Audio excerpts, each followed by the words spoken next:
Cuando se habla de sexualidad, casi siempre se habla de lo mismo: cuerpos, deseos, hormonas, técnicas, identidad, moral. Pero hay un nivel más profundo, uno que rara vez aparece en conversaciones públicas porque incomoda, desordena, cuestiona las estructuras más antiguas que sostienen a la sociedad.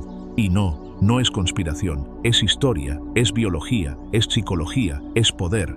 La sexualidad no fue diseñada para ser libre, sino para ser regulada, observada, domesticada. Se permitió su práctica, pero se prohibió su comprensión, porque entender la sexualidad es entender cómo funciona la energía humana, cómo se mueve la mente, cómo se manipula una población, cómo se entrena la obediencia. La verdad oculta de la sexualidad no es que sea algo sucio o santo, es que es un mecanismo de conciencia más sofisticado de lo que jamás nos han permitido creer.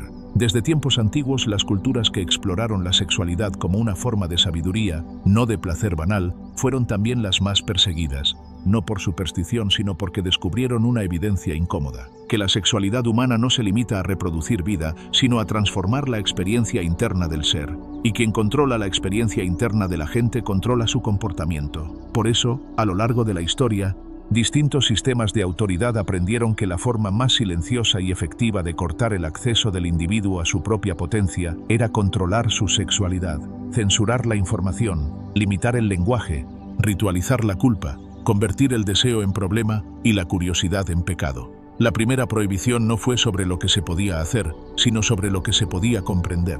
La verdad prohibida comienza aquí. La sexualidad es una forma de inteligencia. No es un impulso básico, sino un sistema complejo que conecta cuerpo, emoción, imaginación y memoria. Para el individuo, es una fuente de creatividad, presencia, intuición y vínculo. Para la sociedad, es un potencial disruptivo, porque una persona que entiende su energía sexual entiende también sus límites internos y externos. Deja de ser manipulable por la culpa, por el miedo, por la necesidad de aprobación. Por eso la educación sexual tradicional nunca habla de poder personal. Nunca habla de cómo el deseo moldea decisiones, percepciones, autoestima. Nunca habla de cómo se pueden leer los propios patrones sexuales para descubrir qué heridas gobiernan la personalidad. La educación se queda en lo técnico y evita lo esencial, que la sexualidad revela quién eres cuando nadie te observa. Y esa revelación siempre es políticamente incómoda. La sabiduría prohibida se hace evidente cuando preguntas algo simple: ¿por qué, si la sexualidad es tan natural como respirar, hay tanta confusión alrededor de ella? La respuesta es brutal: porque la sexualidad es uno de los pocos lugares donde el ser humano puede experimentar autonomía total. En la vivencia íntima no hay autoridad externa, no hay jerarquía social, no hay narrativa oficial que seguir. El cuerpo responde a algo que no entiende de normas, y ese espacio indomable amenaza cualquier estructura basada en el control. Por eso, las sociedades construyeron una arquitectura de silencios, códigos morales, tabúes, etiquetas, diagnósticos, juicios. Se creó una jaula invisible donde cada individuo aprende a desconfiar de sus propios impulsos. Como si desear fuera ya un error, esta desconfianza se convierte en una herramienta perfecta para moldear mentalidades dóciles. Pero aquí aparece otra verdad que no quieren que sepas: la sexualidad no es principalmente genital, es direccional. Es la fuerza que impulsa la atención, la curiosidad, la intuición, el propósito. Un deseo mal canalizado se convierte en obsesión, ansiedad, dispersión. Un deseo bien comprendido se convierte en enfoque, creatividad, desarrollo. Esta idea es peligrosa en cualquier sistema que prefiera consumidores distraídos antes que individuos conscientes. Porque si una persona aprende a dirigir su energía sexual hacia un proyecto, una meta, una transformación interior, se vuelve imparable. La industria que vive de vender distracciones pierde poder. La política que vive de emociones reactivas pierde control. La religión que vive de culpas pierde autoridad. La sexualidad como sabiduría no trata de técnicas eróticas, sino de lectura interior. Lo que excita revela tanto como lo que asusta. Lo que se reprime muestra heridas que nunca fueron atendidas. Lo que se repite en la intimidad muestra patrones que gobiernan la vida diaria. La forma en que alguien se entrega, se detiene, seduce, evita, exige, cede o domina no es azar, es historia emocional en movimiento. La intimidad es un espejo que no perdona, por eso resulta incómodo. Te desnuda más allá del cuerpo. Te muestra dónde te faltó ternura, dónde aprendiste miedo, dónde confundiste deseo con validación, dónde cediste tu poder para ser querido. Esta información es tan valiosa que, bien usada, podría cambiar por completo la forma en que cada persona vive sus relaciones. Pero no se enseña, porque un ser humano que sabe leer su propia sexualidad no necesita psicólogos eternos, no necesita influencers de autoestima, no necesita manuales de relaciones, se vuelve dueño de su narrativa emocional. Otra verdad que se evita mencionar es que la sexualidad humana no sigue reglas fijas. Aunque la sociedad insiste en clasificarnos, la sexualidad se comporta más como un lenguaje que como una categoría. Cambia, se expande, se contrae, muta con la experiencia, con la edad, con las heridas, con las fantasías, con la autenticidad. Quienes intentan encajar en etiquetas rígidas suelen terminar amputando partes de su deseo para no incomodar. Pero la sexualidad no nace para ser correcta, sino para ser verdadera. Y la verdad rara vez es agradable para quien teme ser visto. Por eso tantas personas viven en silencio, experimentando deseos que nunca expresan, fantasías que nunca mencionan, límites que nunca dicen en voz alta. No por vergüenza propia, sino por miedo a perder pertenencia. Lo prohibido aquí no es el acto, sino la honestidad. La sabiduría oculta también incluye un aspecto incómodo. La sexualidad no depende del otro tanto como creemos.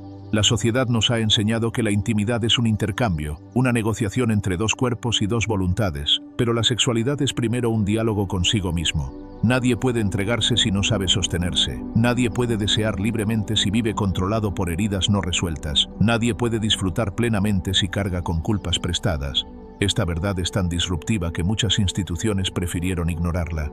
Porque una persona que no necesita aprobación externa para sentirse sexualmente completa es una persona difícil de gobernar. Otra pieza de sabiduría prohibida es que el deseo no sigue la moral, sigue la memoria. El cuerpo recuerda lo que la mente niega. Recuerda caricias que faltaron, humillaciones que marcaron, abandonos que dejaron cicatrices invisibles. El deseo aparece muchas veces como una brújula que apunta hacia lo que necesita reparación.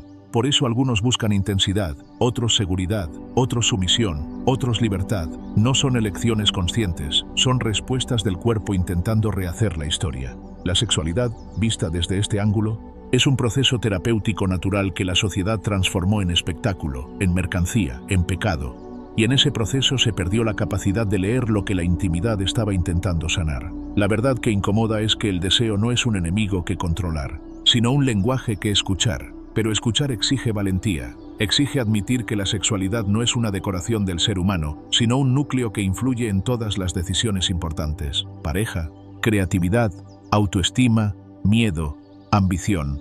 Lo que se hace con la energía sexual determina en gran medida la calidad de vida. Las culturas antiguas lo sabían, y por eso crearon prácticas para dirigir esa energía hacia la conciencia. Pero en la modernidad, esa idea se etiquetó como misticismo inútil. Se prefirió un modelo donde la sexualidad es solo consumo, entretenimiento, identidad o pecado. Se descartó su dimensión profunda porque esa dimensión empodera demasiado al individuo. Y aquí aparece otra verdad que no quieren que sepas. La sexualidad no busca placer, busca coherencia. Cuando la vida diaria está desconectada del deseo interior, el cuerpo se vuelve confuso, ansioso, irritable. Cuando hay coherencia entre lo que se desea, lo que se hace y lo que se expresa, el cuerpo se vuelve un aliado. El placer es solo un síntoma de esa coherencia. Por eso la sexualidad mal gestionada genera tanto sufrimiento. No porque esté mal desear, sino porque nadie enseñó a integrar el deseo con la vida emocional real. Se nos enseñó a ocultar lo que sentimos, a simular lo que queremos, a adaptarnos para no incomodar. Y en esa adaptación se rompe el acceso a la verdad interior. La última verdad incómoda es esta: la sexualidad no puede ser domesticada sin un costo. Cada vez que una sociedad censura el deseo, pierde creatividad, pierde sensibilidad, pierde conexión. Cada vez que una persona reprime su sexualidad, pierde parte de su identidad profunda. La represión nunca desaparece. Se transforma en agresión, en apatía, en dependencia emocional, en vacío, en ruido mental. El precio de negar la sexualidad es convertirla en sombra. Y la sombra siempre encuentra salida, a veces en formas destructivas. Por eso las culturas que abrazan la sexualidad de manera madura suelen ser más pacíficas, más creativas, más honestas consigo mismas. Pero esa madurez requiere un trabajo individual que nadie puede hacer por otro. La sabiduría prohibida no está en rituales secretos ni en conocimientos esotéricos. Está en observar el deseo sin filtros, en reconocer cómo se usa la energía sexual cada día, para crear o para huir, para conectar o para manipular, para sanar o para repetir heridas. La verdadera revolución sexual no es hacer más, sino entender más. No es romper reglas, sino romper la ignorancia. No es desafiar a la sociedad, sino desafiar la mentira interna que dice que el deseo es peligroso. Lo peligroso no es el deseo, es no conocerlo. Esa es la verdad que no quieren que sepas. Que la sexualidad es una vía directa hacia tu poder personal. Que quien entiende su deseo entiende su historia. y quien entiende su historia deja de ser manejado por narrativas ajenas. La sexualidad es un mapa hacia la autenticidad, pero solo si se lee con sinceridad. No quieren que lo leas porque un individuo que conoce su verdad es un individuo que no necesita permiso para vivir. Y aquí está el final contundente. Si no tomas control de tu sexualidad, alguien más lo hará. Tal vez una institución, tal vez una relación, tal vez un miedo que heredaste sin darte cuenta, pero siempre habrá algo dispuesto a decidir por ti. La única forma de recuperar ese poder es atreverte a mirar tu deseo sin vergüenza, sin excusas y sin intermediarios. Quien conquista su sexualidad conquista su vida. Y eso, precisamente eso, es lo que nunca quisieron que descubrieras. Si este mensaje te movió algo por dentro, no lo dejes pasar. Dale like, suscríbete para recibir más contenido que no teme decir lo que otros callan y comparte este video con alguien que esté listo para ver más allá del discurso oficial. Cada persona que despierta abre un espacio donde la verdad puede respirar. Y ahora cuéntame, ¿has identificado alguna mentira aceptada sobre tu sexualidad que hoy ves con otros ojos? Escribe tus respuestas en los comentarios. Tu voz también forma parte de este despertar. Gracias por llegar hasta aquí. Nos vemos en el próximo capítulo.